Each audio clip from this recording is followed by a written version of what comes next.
Sa kapapasok na balita, nagpasalamat si Pangulong Ferdinand R. Marcos Jr.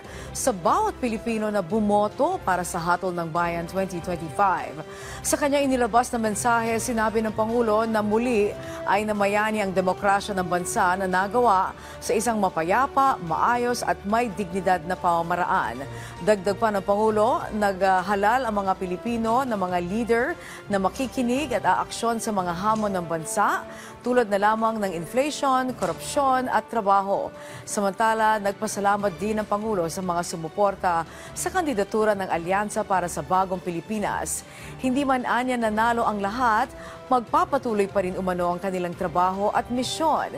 Giit ng Pangulo, ang public service ay magpapatuloy kahit tapos na ang halalan.